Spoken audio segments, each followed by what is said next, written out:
मित्रों नमस्कार, मैं हूं राकेश कुमार। आप देख रहे हैं मत अभिमत।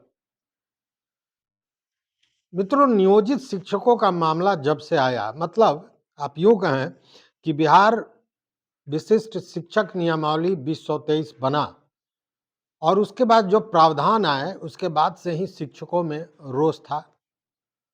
सक्षमता परीक्षा की बात आई, उसमें भी शिक्षकों का रोष था और रोष का सबसे बड़ा कारण यह था कि जो सक्षमता परीक्षा को लेकर एक कमेटी बनी थी के पाठक की अध्यक्षता में, उस कमेटी ने निर्णय लिया था कि 3 परीक्षा होगी और तीनों परीक्षा में अगर आप भाग नहीं लेते हैं या यूँ कहें कि तीनों परीक्षा में किसी एक में आप उत्तीर्ण नहीं होते हैं, उस स्थिति में आपकी नौकरी जा सकती है। इसको लेकर सड़क से सदन तक हंगामा हुआ और इस पर शिक्षा मंत्री श्री विजय चौधरी ने स्पष्ट कहा कि अब 3 नहीं 5 एग्जाम होगा, क्योंकि पूर्व का जो 3 एग्जाम था वो ऑनलाइन होना था और शिक्षकों का भारी विरोध था कि जो पुराने शिक्षक हैं, जो 20 बरस से 18 बरस से 15 बरस से काम कर रहे हैं, ग्रामीण क्षेत्रों में काम कर रहे हैं, उनको कंप्यूटर की जानकारी नहीं है। शिक्षा मंत्री ने कहा कि 3 ऑनलाइन एग्जाम होगा और 2 ऑफलाइन एग्जाम होगा। लेकिन ये शंका, यह डर, यह भय हमेशा शिक्षकों, नियोजित शिक्षकों के सर पे मंडराता रहा कि अगर कहीं उत्तीर्ण नहीं हुए तो क्या होगा, नौकरी तो नहीं चली जाएगी। और यह भय ही एक बड़ा कारण था कि बड़ी संख्या में शिक्षकों ने आवेदन किया सक्षमता परीक्षा के लिए, जबकि संघ और शिक्षक नेता लगातार इसका विरोध करते रहे और फॉर्म नहीं भरने का, शामिल नहीं होने का परीक्षा में लगातार निवेदन करते रहे, घोषणा करते रहे। बड़ी संख्या में लोगों ने परीक्षा भी दी, लेकिन इन सारे चीजों के बाद यह स्पष्ट नहीं हो सका कि अगर उत्तीर्ण नहीं होते हैं तो क्या होगा, जबकि जो पेपर्स आए, जो क्वेश्चन पूछे गए थे, वो भी बीपीएससी टीआरई 1 और टीआरई 2 जो हुआ था उस लेवल के थे। इसको लेकर भी विरोध था। लेकिन आज एक बड़ी बात मैं बताने जा रहा हूं कि शिक्षकों को कहीं से डरने की जरूरत नहीं है, कहीं से डरने की जरूरत नहीं है, क्योंकि आपकी नौकरी नहीं जा सकती है किसी भी स्थिति में।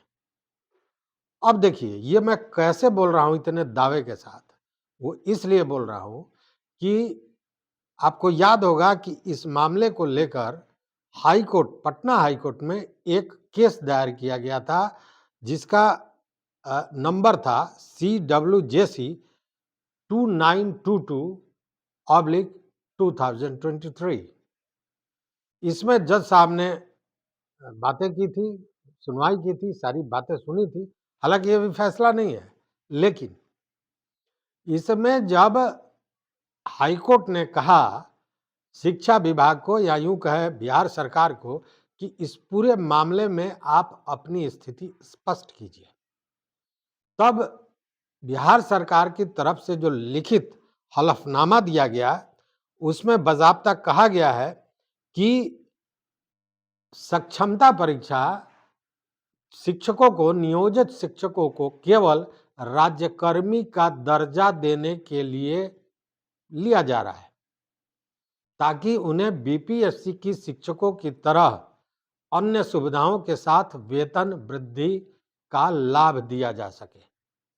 इस हलफनामे में कहीं भी यह नहीं कहा गया है कि अगर 5 बार वो उत्तीर्ण नहीं होते हैं तो उनकी नौकरी चली जाएगी।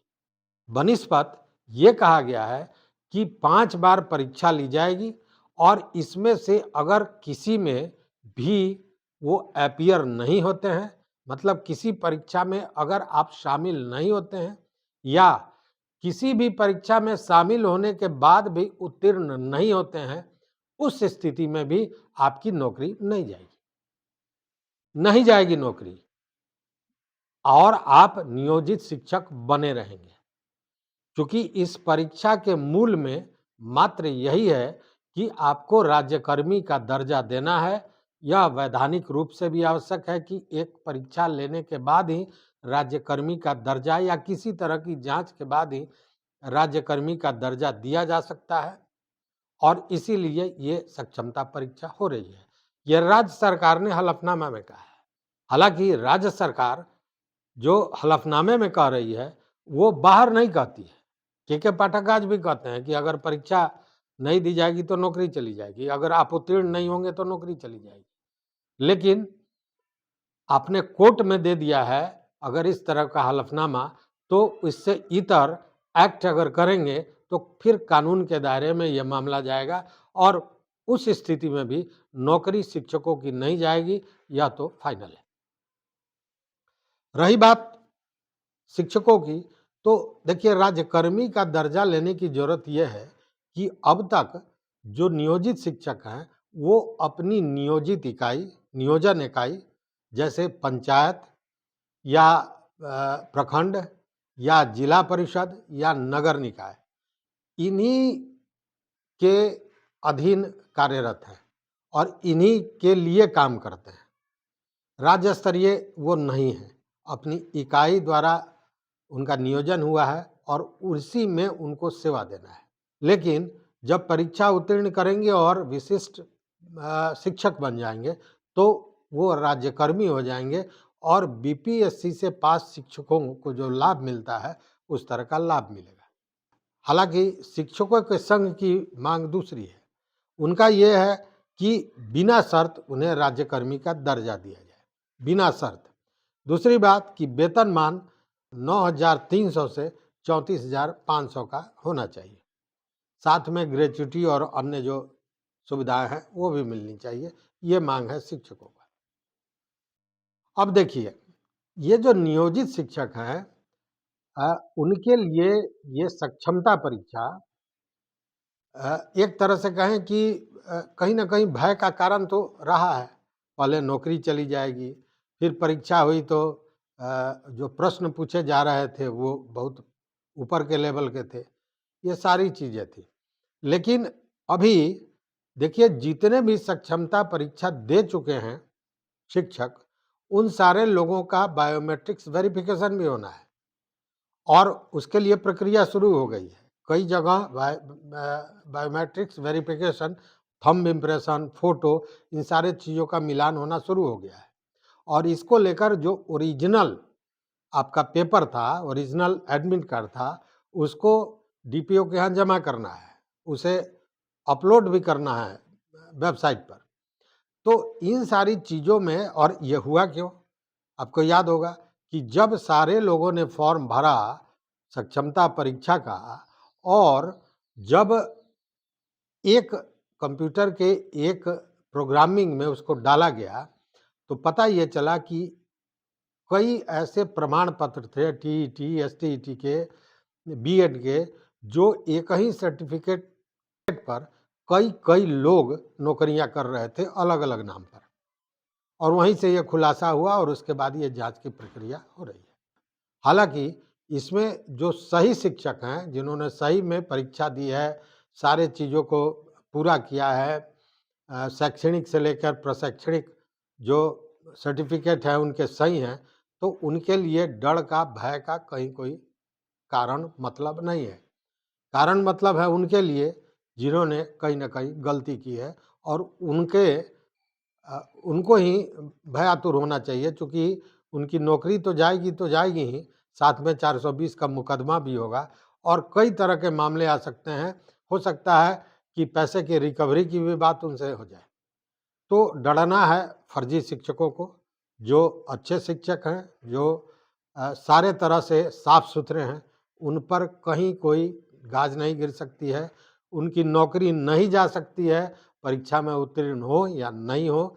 इसलिए इस भय को तत्काल दूर कर लेने की जरूरत है। हालांकि अब तक 1200 से ज़्यादा शिक्षकों को चिन्हित किया गया है जो फर्जी डिग्रियों पर, फर्जी तो नहीं कहेंगे, उसे कहेंगे कि एक ही डिग्री पर कई कई लोग कई जगह से नौकरी कर रहे थे। क्योंकि इकाइयां अलग अलग थी, इसलिए अलग अलग इकाइयों में इनके सर्टिफिकेट को की जांच नहीं हो सकती थी, पहली बात। दूसरी बात कि जांच को लेकर हाईकोर्ट में आपको याद होगा कि एक मामला भी दर्ज था। शिक्षा विभाग जब हाथ खड़ा कर दिया कि इतने बड़े 3,500 से ज़्यादा हैं नियोजित शिक्षक, उसमें भी सारे लोगों का फ़ोल्डर नहीं, लगभग 70-75 हज़ार लोगों का फ़ोल्डर गायब है। मतलब जो सेविका पुस्तिका होती है जिसमें सारे डॉक्यूमेंट्स होते हैं, वो सारे गायब। उस स्थिति में निगरानी को दिया गया, निगरानी से भी वो नहीं हुआ, लेकिन सक्षमता परीक्षा ने सारा पोल खोल दिया। हालाँकि ये 1200 जो है, ये प्रारंभिक जो जाँच है उसमें निकला है। अब जब सर्टिफिकेट्स की जाँच होगी कि वो कहाँ से पढ़े थे, तो उसमें भी कितने निकलेंगे कहना बड़ा मुश्किल है। लेकिन जो सही हैं, जो खरे हैं, उनको डरने की ज़रूरत कहीं से नहीं है। और इस भय को तो दूर कर दीजिए कि अगर आप सक्षमता परीक्षा में शामिल नहीं होते हैं या फेल कर जाते हैं, तो आपकी नौकरी जाएगी, ऐसा अब नहीं होगा। इस वीडियो में बस इतना ही। चैनल पर नए हो तो मित्रों, आपसे निवेदन है कि निश्चित रूप से सब्सक्राइब कीजिए, लाइक कीजिए, दोस्तों के साथ शेयर कीजिए और इन सारे बिंदुओं पर आप केवल यही बताइए ना कि क्या आपको भी इस बात से भय था, हमारे कमेंट बॉक्स में। बहुत बहुत धन्यवाद, कोटिशः आभार।